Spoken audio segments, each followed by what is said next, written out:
कल यहाँ आई लहूँ यहाँ ऐसा बहुत बहुत तो चोरी ना कौन सा तो जीत देखा देखा वीडियो बनाओ अरे ये पागल पत्ते बना तो मरे देखा हेलो दोस्तों, आपका स्वागत है मेरे फिर से एक नए ब्लॉग में। बहुत दिनों बाद मैं एक ब्लॉग बना रहा हूं। तो आप लोग कैसे हैं? आशा करते हैं आप लोग भी बढ़िया होंगे, मस्त होंगे, स्वस्थ होंगे। और थोड़ी दुखी की खबर है कि इस समय इंडिया में बारिश हो रही है। आज है 31 अक्टूबर और बारिश हो रही है इंडिया में। तो किसानों की बड़ी बुरी हालत है। बहुत लोगों ने अपना धान काट रखा है, बहुत लोगों ने अपना धान को काट के खेतों में गिरा रखा है। और जिस वजह से वो बारिश हो गई, पूरे के पूरे फसल आज बर्बाद होने की कगार पे। ऊपर वालों का कहर से कोई बच नहीं सकता, क्योंकि जो किस्मत में होगा वो होके रहेगा, जो लिखा रहेगा वो होगा। और जितना आपके हिस्से में आने को होगा, वो धान का खेती जो इस समय कट रही है, धान का फसल, तो जितना आपके हिस्से में होगा वो उतना ही आएगा। ये चीज़ को एक्सेप्ट कर लेना चाहिए। और जो आपके हिस्से में नहीं है वो होकर भी नहीं आया, क्योंकि इस बारिश से आपको पता चल जाना चाहिए। और इस मौसम और कुदरत के करिश्मा से आपको वाकिफ़ हो जाना चाहिए कि हमारे हिस्से में जितनी चीज़ें लिखी गई है हमें उतना ही मिलना है। हम कुछ भी कर लें, कितना भी हाथ पैर चला लें, उससे ज़्यादा हमको मिलना नहीं है। ठीक है, तो आपको बस इतना ही करना है। ऊपर से दुआ करो कि हमारे हिस्से का जो है, जितने ही आपने हमारी किस्मत में लिखा होगा, जितने ही हमारी किस्मत में दिया होगा आपने, नहीं आपको इस बार की खेती से, इस बार की मेहनत से आपको इतना ही फल मिलेगा। तो प्रभु बस उतना दे दो, लेकिन जितना भी देना है बस सही सलामत हमारे घर में आ जाए, ताकि कम से कम हमें एक साल की खाने की व्यवस्था हो जाए। ठीक है, लेकिन अब देखो क्या होता है। अभी तक बारिश शांत नहीं हुई है। ठीक है, 2-3 दिनों से बारिश हो रही है, बारिश चल रही है इंडिया में, और हालात मुश्किल हो गए हैं। बहुत सारी वीडियो देख रहे हैं हम भी, क्योंकि हम तो इंडिया में है नहीं, हमारे दोस्त हैं, हमारे घर वाले हैं, हमारा मित्रगण है, तो उन लोगों ने बताया। और बहुत सारे सोशल मीडिया पर मैंने भी देखा, तो बहुत बुरा लगा।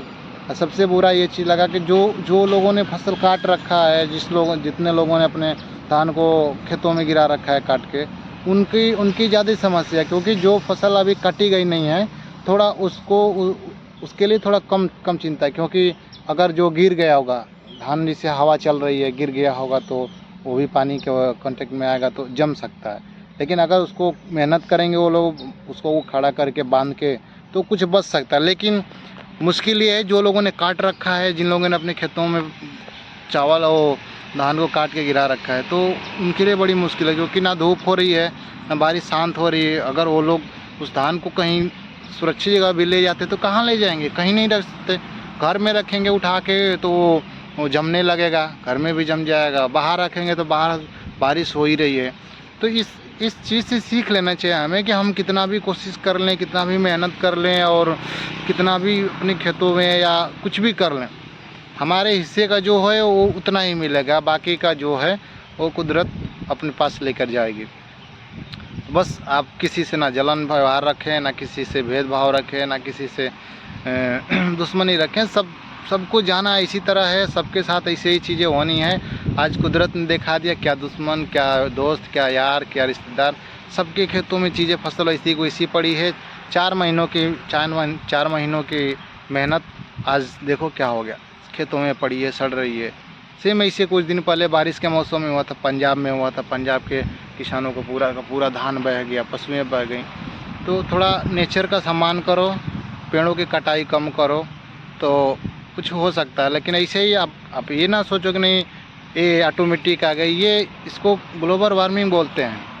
तो ऐसी चीज़ बदलेगी धीरे धीरे बदलते कुछ दिन ऐसा आएगा कि मतलब हमारे हाथ से चीज़ें निकल चुकी होंगी। तो अभी भी वक्त है, पेड़ों की कटाई कम कीजिए, प्रदूषण पे कंट्रोल करवाइए, और जितना हो सके उतना सेव करने की कोशिश कीजिए। बाकी तो किस्मत में जो होगा उतना वो आएगा ही, चल के आएगा, लेकिन जो नहीं होगा वो नहीं आएगा। ठीक है, बस आप लोग मेहनत करते रहिए। और भगवान से हम भी यही प्रार्थना करते हैं कि जल्द से जल्द बारिश शांत हो जाए और धूप निकले, जल्द से जल्द पानी खेतों में से सूख जाए, किसानों के धान बच जाए। बहुत मेहनत किए हैं इस महंगाई के ज़माने में, कितने यूरिया डाले होंगे, कितने उन लोगों ने पानी चला। क्योंकि जब पानी की ज़रूरत थी जिस समय, उस समय बारिश हुई नहीं, तो किसानों ने मेहनत करके डीजल से, ट्यूबवेल से, इलेक्ट्रिक से चलाए, जैसे भी करके उन लोगों ने मेहनत करके अपने धान को जिलाया और अंत तक ले गया। लेकिन अंत में जब फसल लेने की बारी आई तो ऊपर वाले ने अपने हिसाब से चीज़ें शुरू कर दिया। तो बस ठीक है, प्रार्थना करते हैं, आप लोग भी प्रार्थना करो कि जल्द से जल्द बारिश शांत हो जाए और चीज़ें नॉर्मल हो जाए जल्द से जल्द, और जिसके जितने भी हो उतने फसल बच जाए और उनके हिस्से में जाए। ठीक है, बस भगवान से ही कृपा करो, हम भी मनाते हैं। जय हिंद, जय भारत, भारत माता की जय।